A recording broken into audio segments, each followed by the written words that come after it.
संजीव अपने दोस्तों राघव और प्रतीक के साथ बियर बार में बैठकर बियर पी रहा था। संजीव आज बहुत खुश लग रहा था। अरे यार, आज की पार्टी में तो मजा आ गया। तुम दोनों दोस्तों के साथ तो मेरी जिंदगी इतनी अच्छी है कि क्या बताओ कितनी अच्छी है। अरे भाई, अब दोस्ती की है तो जीना मरना सब साथ में। हाँ अरे यार सुनो, जल्दी से एक बियर और ऑर्डर करते हैं ना, एक आखिरी, और उसके बाद ये जश्न यहीं खत्म हो जाएगा। अरे हाँ क्यों नहीं। वेटर, जल्दी से 2 बियर की बोतल लेकर आओ। आज मेरे दोस्तों को जश्न मनाना है, क्यों? इतने में वहां पर एक बहुत सुंदर लड़की छोटे छोटे कपड़े पहनकर हाथ में बियर की बोतल लेकर उसके पास आती है। ये लीजिए, आपने बियर ऑर्डर की थी ना, मैं लेकर आ गई। क्या बात है यार, इस बार की वेटर तो बड़ी सुंदर है। अब बियर लेकर आई हो तो अपने हाथों से ही पिला दो ना।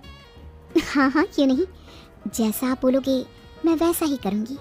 क्या बात है यार, अब तो लगता है रोज यहीं आना पड़ेगा।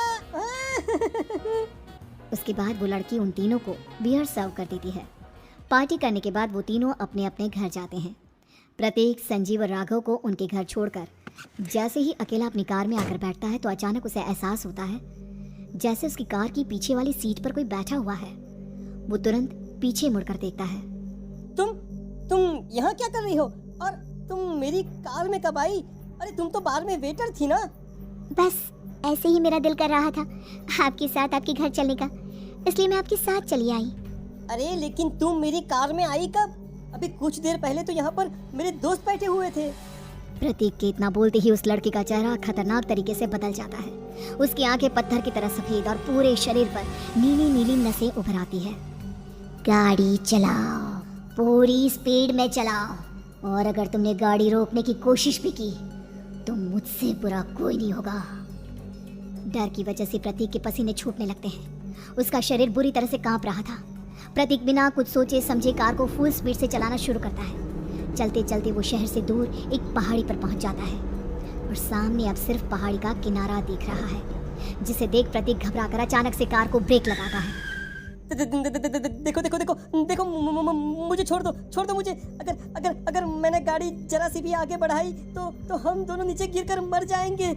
ये तो तुम्हें पहले सोचना चाहिए था ना। अब कुछ नहीं हो सकता।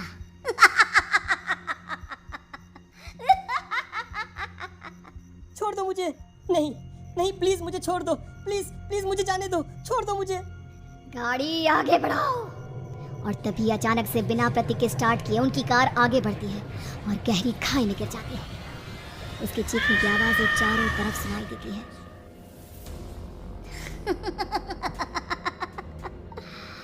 तुझे मारकर मेरे कलेजे में जल रही आग को थोड़ी शांति तो मिल गई, लेकिन अभी ये कहानी खत्म नहीं हुई।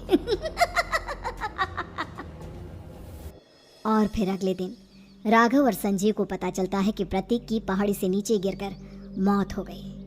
अरे कल रात की तो बात है यार, हम सब बैठकर पार्टी कर रहे थे, लेकिन मेरी एक बात समझ में नहीं आ रही।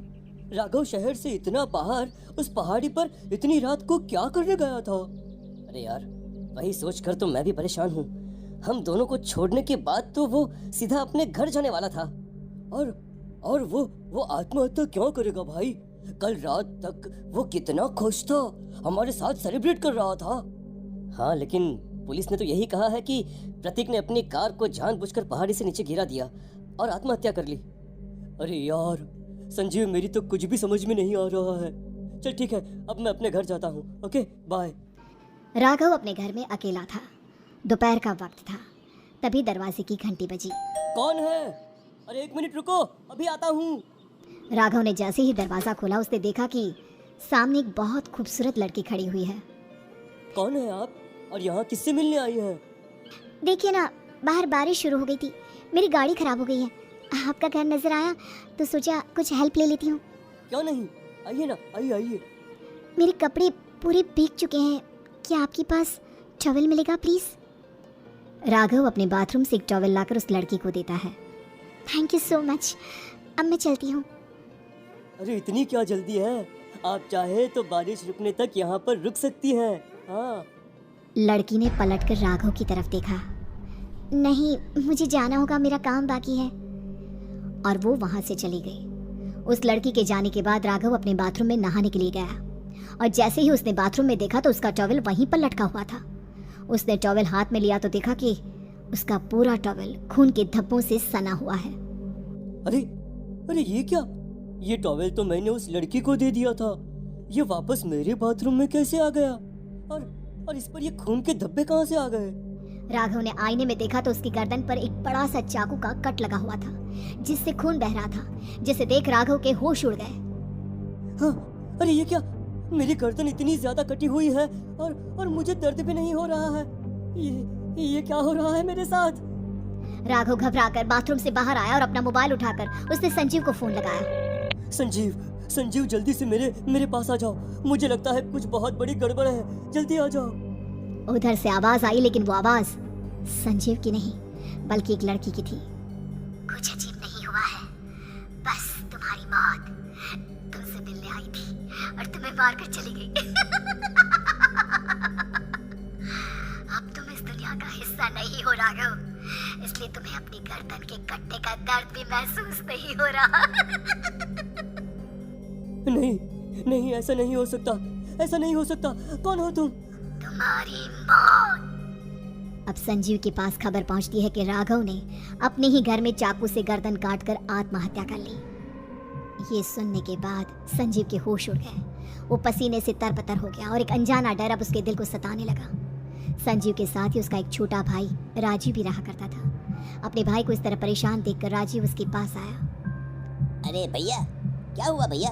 आप इतने घबराए हुए क्यों लग रहे हैं? प्रतीक और राघव की मौत, मेरा मतलब मेरी कुछ समझ में नहीं आ रहा भाई। अचानक से मेरे दोनों दोस्तों ने आत्महत्या क्यों कर ली? अरे वो तो मेरी भी समझ में नहीं आ रहा है भैया। हाँ, हो सकता है कि कोई परेशानी होगी और इसीलिए उन्होंने ऐसा किया होगा।